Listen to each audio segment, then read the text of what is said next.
Hey students, I hope आप सभी बिल्कुल ठीक होंगे, अपने घरों में ही होंगे। कल हमने जो टॉपिक किया उसका एंडिंग क्या था? Van der Waals radius and covalent radius. जिन्होंने नहीं देखा है वो मेरी लास्ट वीडियो में जाके देख सकते हैं। आज हमें नेक्स्ट टाइप ऑफ रेडियस करना है, that is metallic radius. So let's start. सबसे पहले आप क्या बात करेंगे कि मेटेलिक रेडियस में देखो, एक सिंपल सी बात बताओ मुझे। हमने दो तरह के बॉन्ड पढ़े हैं, one is ionic, second is covalent. और देखो, जो आयनिक बॉन्ड होता है, आयनिक बॉन्ड किस तरीके से फॉर्म होता है? Like I am taking example of NaCl। ये बॉन्ड किस तरीके से बना? सोडियम ने अपना इलेक्ट्रॉन क्या था, लूज करा, क्लोरीन ने अपना इलेक्ट्रॉन गेन करा, इसने इसको इलेक्ट्रॉन दिया एंड बॉन्ड की फॉर्मेशन हुई। तो यहाँ पर कंप्लीट ट्रांसफर ऑफ इलेक्ट्रॉन हुआ, तब आयनिक बॉन्ड बना। एक लेने वाला था, एक देने वाला था। कोवेलेंट बॉन्ड की अगर मैं बात करूं, हाइड्रोजन का बॉन्ड, इसके पास एक इलेक्ट्रॉन था, इसके पास एक इलेक्ट्रॉन था, इन्होंने आपस में क्या करी, शेयरिंग की, और शेयरिंग की वजह से जो बॉन्ड बना दैट वाज कोवेलेंट बॉन्ड।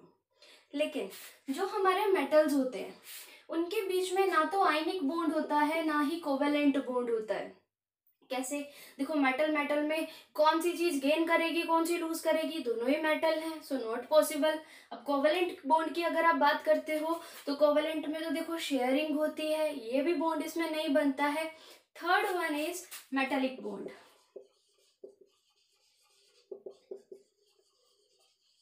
अब हम देखते हैं कि ये जो मेटेलिक बॉन्ड है इसकी फॉर्मेशन कैसे हुई।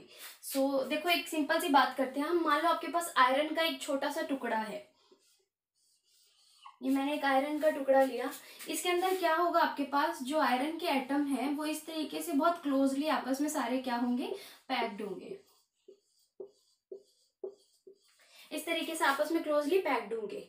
अब इसके अंदर क्या है, पॉजिटिव चार्ज सेंटर में होगा, न्यूक्लियस बोलते हो आप, और इलेक्ट्रॉन्स क्या है, बाहर रिवॉल्व कर रहे होते हैं। यहाँ पे सेंटर में पॉजिटिव होता है, इलेक्ट्रॉन्स क्या है, बाहर यहाँ पर क्या कर रहे होते हैं, रिवॉल्व कर रहे होते हैं। अब यहाँ पर देखिए एक्चुअली में होता क्या है, ये इलेक्ट्रॉन्स जो है ना वो आउटर मोस्ट शेल में होते हैं, जिसकी वजह से ये लूजली बाउंडेड होते हैं। अब यहाँ पर देखो, इसका पॉजिटिव बिल्कुल इसके क्लोज है, तो ये भी इसको, इस सबसे आउटर मोस्ट इलेक्ट्रॉन को अपनी तरफ अट्रैक्ट करने की कोशिश करेगा, जिसकी वजह से ये जो इलेक्ट्रॉन्स है ये क्या हो जाते हैं, इसके आउटर मोस्ट शेल से बाहर निकल आते हैं। मैंने ये नहीं कहा है कि ये इलेक्ट्रॉन इस ब्लॉक के पीस से बाहर निकल रहे हैं, no, just within this block ये इलेक्ट्रॉन्स क्या है, बाहर घूमते रहते हैं। इसको हम कहते हैं सी ऑफ मोबाइल इलेक्ट्रॉन्स। और इसके अलावा जो ये मेटल आयंस आपके पास बच जाते हैं, इन्हें हम कहते हैं कर्नल्स। अब ये जो मेटल आयंस हैं और ये जो मोबाइल इलेक्ट्रॉन है, मोबाइल का मतलब जो मूविंग स्टेट में होते हैं, इन दोनों के बीच में जो इंटरेक्शन होती है उसे आप क्या कहते हो, मेटेलिक बॉन्ड। ठीक है, तो मेटेलिक रेडियस बहुत सिंपल है। ये कोई भी दो आप बिल्कुल नियर बाय आप मेटल्स के यहाँ पर एटम्स लो, इनके इंटर न्यूक्लियर डिस्टेंस, मान लो ये मेटल 1 है, ये मेटल 2 है, और तो मेरे पास क्या आएगा, जो रेडियस आएगी metallic, that will B distance of metal 1 metal 2 divided by 2। मतलब कुल मिला के अगर मैं इसी चीज को बाहर लिखूं तो ये मेरे पास क्या आ गया, यहाँ से यहाँ तक के डिस्टेंस का जो हाफ है that will be equal to metallic radius. I hope आपको ये चीज समझ में आ गई होगी। अब कल हमने एक बात की थी, कल हमने कोवेलेंट रेडियस, वंडरवॉल रेडियस के बीच में कंपैरिजन किया था कि दोनों में से बड़ा साइज किसका होता है। अब हम इन तीनों में से कंपैरिजन करेंगे। आपके पास क्या क्या है, you are having covalent radius, then next is van der Waal and the final one is metallic। हमें इनमें देखना है कौन सी रेडियस जो है वो क्या होगी, सबसे बड़ी होगी। तो सबसे पहले बात करते हैं कोवेलेंट क्या था। मैं रिपीट कर देती हूँ, कोवेलेंट शेयरिंग से बना था, इन दोनों के हाफ का ट्वाइस लाइक H2 था, तो ये आपके पास इस तरीके से था। वंडरवॉल में क्या है, कोई एटम एलिमेंट यहाँ है, कोई एक आपके पास मॉलिक्यूल यहाँ है, कोई यहाँ है, इन दोनों के बीच में जो इंटरेक्शन है उसका हाफ। ठीक है, third one is metallic. Metallic में अभी आपने देखा नियर बाय के साथ वाला और इसका हाफ।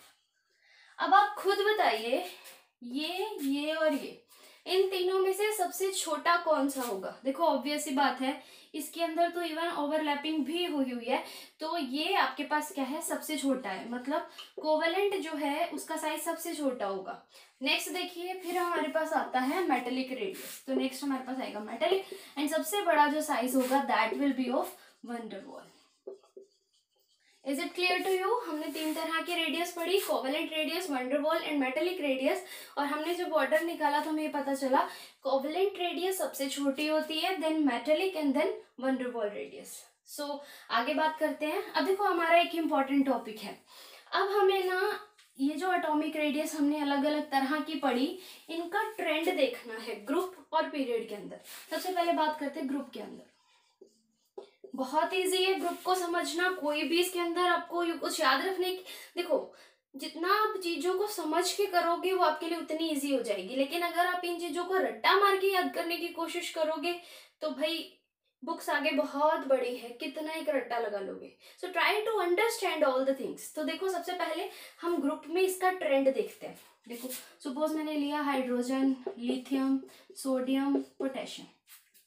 आपसे क्वेश्चन क्या पूछा है आप वो समझने की कोशिश कीजिए। आपसे वो पूछे कि जब हम एक ग्रुप के अंदर ऊपर से नीचे जाते हैं तो एटॉमिक रेडियस किस तरह से वेरी करती है, आपको ये बताना है। क्वेश्चन क्लियर हो गया? अब देखो इसके आंसर की तरफ प्रोसीड करते हैं। मैंने आपको ये बताया था कि जो पूरी की पूरी पीरियोडिक टेबल है वो इलेक्ट्रॉनिक कॉन्फ़िगरेशन पे बेस्ड है। तो यहाँ पर देखो हाइड्रोजन के अंदर आप बात करें एक ही इलेक्ट्रॉन है, लिथियम के लिए बात करें 3 इलेक्ट्रॉन्स है, सोडियम के लिए बात करें 11 है, फिर आगे हम पोटेशियम पे जाते हैं तो हमारे पास 19 आते हैं। अब आप देखिए इनकी इलेक्ट्रॉनिक कॉन्फ़िगरेशन आपको पता चली। अब हम इनकी शेल्स देखते हैं। हाइड्रोजन ये इसका न्यूक्लियस हुआ, ये एक इलेक्ट्रॉन, ठीक है। फिर हम लिथियम पे जाते हैं, ये इसका न्यूक्लियस है, ये इसमें आएंगे 2 इलेक्ट्रॉन्स एंड नेक्स्ट वाले में 1 इलेक्ट्रॉन। फिर हम नेक्स्ट सोडियम पे जाते हैं, ये इसका न्यूक्लियस है, देन 1 शेल 2 3। अब आप एक खुद चीज ऑब्जर्व करो कि जैसे जैसे हम ऊपर से नीचे आ रहे हैं तो क्या आप ऑब्जर्व कर रहे हो, इसके अंदर एक ही शेल थी, इसके अंदर नंबर ऑफ शेल हो गए 2, इसके अंदर नंबर ऑफ शेल हो गए 3। तो जैसे जैसे आप डाउन द ग्रुप आ रहे हो नंबर ऑफ शेल्स क्या हो रहे हैं, इंक्रीज हो रहे हैं। और हमने डिस्टेंस क्या करा था, न्यूक्लियस से लेकर इलेक्ट्रॉन तक के डिस्टेंस को आप एटॉमिक रेडियस कहते थे।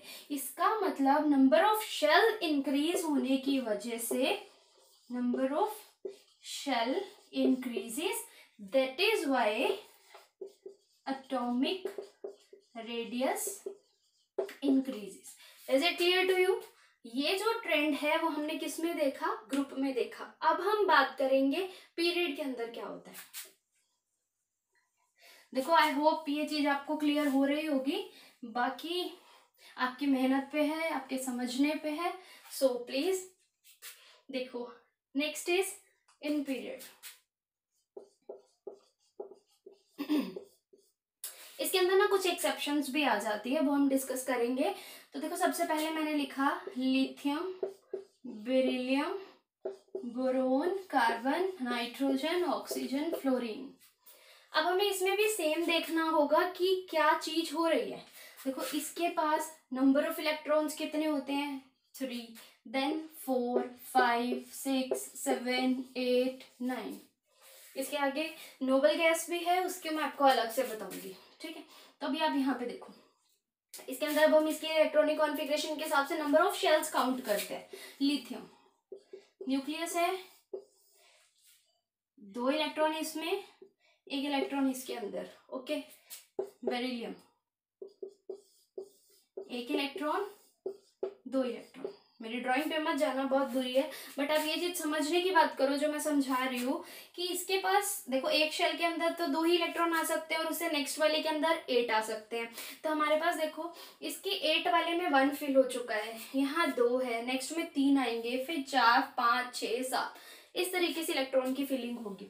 इसका मतलब क्या है कि जो पीरियड है उसके अंदर जब हम लेफ्ट टू राइट मूव कर रहे हैं जो नंबर ऑफ शेल्स हैं सेम है, नंबर ऑफ शेल इंक्रीज नहीं हो रही है, नंबर ऑफ शेल इंक्रीज नहीं हो रही तो क्या प्रॉपर्टी इंक्रीज हो रही है? यहाँ पर हमारे पास एक टॉपिक आता है दैट इज न्यूक्लियर चार्ज। अब सबसे पहले आपको पता होगा कि न्यूक्लियस क्या होता है। जो आपका ये सेंटर होता है इसको आप न्यूक्लियस बोलते हो। और न्यूक्लियस में देखो एक प्रोटॉन होता है और एक न्यूट्रॉन होता है, ये दो ही चीजें होती हैं। न्यूट्रॉन के ऊपर कोई चार्ज होता नहीं है तो कुल मिला के बचा क्या, जो प्रोटॉन है उसके पास चार्ज होता है। तो न्यूक्लियस के अंदर जो प्रोटॉन है उनका जितना चार्ज है उसको आप कहते हो न्यूक्लियर चार्ज। तो आपने एक चीज ऑब्जर्व करी कि जैसे जैसे आप यहाँ से यहाँ मूव कर रहे हो, शेल्स तो सेम ही रह रही है। पहले इस एक शेल के अंदर एक इलेक्ट्रॉन था, इसके अंदर 2 आए, नेक्स्ट 3, नेक्स्ट 4, नेक्स्ट 5, मतलब नंबर ऑफ शेल सेम रह रही है। इसके अंदर प्रोटॉन कितने हैं, 3, 4, 5, 6। नंबर ऑफ प्रोटॉन्स क्या है, लगातार बढ़ते जा रहे हैं। अब आप ना एक चीज समझो, जैसे सपोज कोई एक छोटा बच्चा है, ठीक है, उस छोटे बच्चे को घर से बाहर नहीं जाने देना है। सपोज करो पहले उसकी निगरानी रखने के लिए, मैं आपको इसको अच्छे से समझाती हूँ। सपोज कोई छोटा बच्चा है, मैंने ये लिथियम का एग्जांपल लिया, इसको हमने, इसका जो बाहर वाला इलेक्ट्रॉन है ये इसका न्यूक्लियस हुआ एंड यहाँ पर एक इलेक्ट्रॉन है, मैंने इसका डिस्टेंस देखना है, ठीक है। तो आपके घर में मान लो कोई छोटा बच्चा है, अब हमने क्या करना है, उसको यहाँ से बाहर नहीं जाने देना है, ठीक है। तो देखो क्या होगा, अगर इसको होल्ड करने वाले, पहले केस में यहाँ पर होल्ड करने वाले 3 जने हैं, फिर क्या हुआ, जब हम यहाँ से यहाँ गए वो जने हो गए 4, फिर आ गए 5, 6, 7, 8। अब आप खुद समझदार हो, आप ये बताओ कि कौन से लोग जब ज्यादा होंगे, ऑब्वियस सी बात है ना, तभी वो बच्चा बाहर नहीं जा पाएगा, वो उस पर और ज्यादा कंट्रोल करके उसको खींच लेंगे। यही चीज है न्यूक्लियर चार्ज। जैसे जैसे हम यहाँ से यहाँ मूव करेंगे क्या होगा, नंबर ऑफ शेल्स सेम है बट न्यूक्लियर चार्ज लगातार बढ़ रहा है। वो क्या करेगा, आउटर मोस्ट इलेक्ट्रॉन को और ज्यादा टाइटली होल्ड करने की कोशिश करेगा एंड जिसकी वजह से क्या होगा, वो भी ऐसी बात है ना, पहले आपको एक जने ने पकड़ के खींचा, फिर 2 ने खींचा, अब 3 लगाकर खींच रहे हैं, तो आप उनकी तरफ थोड़े ज्यादा खींच जाओगे। इसकी वजह से क्या होता है, ये जो शेल्स होती है इसका न्यूक्लियर चार्ज ज्यादा होने की वजह से थोड़ी सी क्या हो जाती हैं, स्मॉल हो जाती है। मतलब जब आप एक पीरियड में लेफ्ट टू राइट मूव करते हो then atomic radius increases, no decreases। समझ में आया? अब क्या करना, इस वीडियो को दोबारा देखना, बिल्कुल सही से समझ में आ जाएगा। अब ना यहाँ पर एक पहले बात करते हैं कि यहाँ पर एक्सेप्शंस क्या होती है। देखो सबसे पहली बात, जितनी भी नोबल गैसेज है इनके अंदर क्या है, आउटर मोस्ट शेल के अंदर जितने इलेक्ट्रॉन हो सकते हैं वो कंप्लीटली फिल्ड होती है। उसके साइज की अगर आप बात करोगे तो नोबल गैसेस जो इनर्ट गैसेस होती हैं उनका साइज कंपैरेटिवली बाकियों से बड़ा होता है, ठीक है। ये बात याद रखना कि जैसे हाइड्रोजन है, हीलियम है, अब ये इस तरफ आता है, इस तरफ आता है, अकॉर्डिंग टू द रूल अभी जो हमने डिस्कस करा, हाइड्रोजन का साइज क्या होना चाहिए, हीलियम से बड़ा होना चाहिए। क्यों? क्योंकि जैसे जैसे आप इधर मूव करोगे नंबर ऑफ इलेक्ट्रॉन्स इंक्रीज होंगे तो वो न्यूक्लियर चार्ज बढ़ेगा, अपनी तरफ अट्रैक्ट करेंगे। बट इसके अंदर क्या है, जितने इलेक्ट्रॉन हो सकते हैं एकदम कंप्लीट स्टेबल है, तो जितनी भी इनर्ट गैसेस होती है उनका जो साइज है वो क्या है, कंपैरेटिवली उनसे एक पहले वाले से बड़ा होता है, ना कि छोटा होता है। एक एक्सेप्शन और देखिए, जर्नली सी एक बुक के अंदर मैंने पढ़ी है, सो मैं बता रही हूँ आपको। हम सेकेंड पीरियड की बात करते हैं, लिथियम बेरिलियम BCNOF, यहाँ पे आप बात कीजिए। अब इसके अंदर देखिए अकॉर्डिंग टू जैसे पैटर्न अभी हमने डिस्कस करा, यहाँ तक सेम वही फॉलो हो रहा है। जैसे जैसे आप इधर जा रहे हो न्यूक्लियर चार्ज के इंक्रीज होने की वजह से इसका जो साइज है वो डिक्रीज हो रहा है। बट यहाँ पर आकर ना हमें थोड़ा सा ट्रेंड में कुछ अलग दिखा। इसके अंदर अगर मैं बात करूँ, अगर मेरे पास जो वैल्यू थी दैट वाज अबाउट 70, तो ये आपके पास आया 74 एंड ये था 72। इसका मतलब क्या हुआ, होना तो यही चाहिए था कि ये फर्दर इससे स्मॉल होते, इससे स्मॉल होते, बट इसका साइज तो थोड़ा सा बढ़ गया, एक बार बढ़ा एंड देन फिर फ्लोरीन का जो है वो डिक्रीज हो रहा है। इस चीज को बड़े ध्यान से समझिए क्यों हुआ। सिर्फ इन्हीं 3 एलिमेंट्स की बात करते हैं। सबसे पहले नाइट्रोजन, ऑक्सीजन, फ्लोरीन। नाइट्रोजन कितने इलेक्ट्रॉन्स होते हैं, सबसे पहले इसके पास कितने होते हैं, 7, 8, 9। मैं इलेक्ट्रॉनिक कॉन्फ़िगरेशन अगर लिखूं 1s2, 2s2, 2p3, 3 2 5 + 2 7, मतलब p के अंदर जो है 3 इलेक्ट्रॉन्स आ रहे हैं। देन यहाँ पर आएगा 2p4, यहाँ आएगा 2p5, मतलब क्या हुआ, p के अंदर क्या आए 4 एंड 5। अब यहाँ से ये बात हमें पता चली कि होना क्या चाहिए था, साइज फर्दर डिक्रीज होना चाहिए था, बट जैसे ही हम नाइट्रोजन से ऑक्सीजन पे गए, यहाँ पर नाइट्रोजन के देखो p के पास 3 ही है और वो तीनों ऑर्बिटल में एक एक सिंगल है, बट ऑक्सीजन के यहाँ पर एक में पेयरिंग हो जाती है और इसमें इलेक्ट्रॉन इलेक्ट्रॉन रिपल्शन शुरू हो जाता है। यहाँ पर ऐसे ही 2 आ जाते हैं, तो यहाँ पर देखिए कि यहाँ पर तीनों पी के अंदर सिंगल सिंगल थे, यहाँ पर डबल होने की वजह से, पी के अंदर इलेक्ट्रॉन बढ़ने की वजह से इनके अंदर इलेक्ट्रॉनिक रिपल्शन हुआ, और जब भी रिपल्शन होगा तो वो दूर धकेलेंगे एक दूसरे को, साइज इंक्रीज होगा। तो यहाँ पर इसी रीजन की वजह से जो ऑक्सीजन है इसका साइज नाइट्रोजन से थोड़ा सा बड़ा आया, लेकिन फ्लोरीन के केस में तो फिर और बड़ा आना चाहिए था क्योंकि इसके पास 2 इलेक्ट्रॉन्स थे, लेकिन ऐसा नहीं हुआ क्योंकि उसके केस में ना, यहाँ पर आपके पास ना हमेशा एक चीज याद रखना, हमारे पास एक्सपेरिमेंटल डाटा होता है, हमें उसके हिसाब से सारा बताना होता है कि जैसे मान लो कोई ऑर्गेनिक केमिस्ट्री का आप एक टॉपिक पढ़ रहे हो, आपको जो मैकेनिज्म दिया जाएगा ऐसा नहीं है कि वो उसी का मैकेनिज्म है, बट एक्चुअली में क्या है कि पहले हमारे पास उसका एक डाटा मिला, उसको हमने फिर एनालाइज करा कि अच्छा ऐसे ऐसे हुआ होगा, दैट इज वाई हमारे पास उसकी ये वैल्यू आई। सो यहाँ पर आकर क्या हुआ, कुल मिला के 2 फैक्टर्स आ गए आपके पास, एक था न्यूक्लियर चार्ज, हमको ये देखना होता है जितने भी फैक्टर्स वहां पर लग रहे हैं उसमें से कौन सा फैक्टर डोमिनेट कर रहा है। तो यहाँ पर एक आया nuclear charge and the second one was electronic repulsion. यहाँ पर ये मिला हमें कि फ्लोरीन के केस में न्यूक्लियर चार्ज वाला फैक्टर इलेक्ट्रॉनिक रिपल्शन से डोमिनेट कर जाता है, थोड़ा सा ज्यादा हो जाता है, दैट इज वाई ऑक्सीजन के कंपैरिजन में फ्लोरीन का साइज थोड़ा सा छोटा हो गया। ये एक एक्सेप्शन थी, अदरवाइज नॉर्मल ट्रेंड अगर आपको कभी भी पूछा जाएगा पीरियड का तो आप क्या बोलोगे, जैसे जैसे हम लेफ्ट से राइट मूव करते हैं वैसे वैसे क्या होता है, नंबर ऑफ शेल्स सेम रहती है बट न्यूक्लियर चार्ज इंक्रीज करता है, एंड न्यूक्लियर चार्ज इंक्रीज करने की वजह से साइज जो है वो क्या हो जाता है, स्मॉल हो जाता है। बट जितनी भी इनर्ट गैसेस है उनकी इलेक्ट्रॉनिक कॉन्फ़िगरेशन बिल्कुल स्टेबल होने की वजह से उनका साइज उनसे प्रीसीडिंग एलिमेंट से क्या होता है, बड़ा होता है। So that was all about today's lecture. I hope आपको समझ में आया होगा। एक और चीज, आप ये सोच रहे होंगे कि मुझे इतना पसीना क्यों आ रहा है, एक्चुअली ये सेटिंग ना मैंने मेरे स्टोर रूम में की हुई है, सो कोई बात नहीं। सो सारे फैक्टर्स जो आपको डिस्टर्बिंग लग रहे हैं, अटपटे लग रहे हैं, उसको इग्नोर करो। हमारा मेन फोकस है नॉलेज गेन करना, आपको जहां से मिले, जितनी मिले पॉजिटिव नॉलेज आप गेन करो।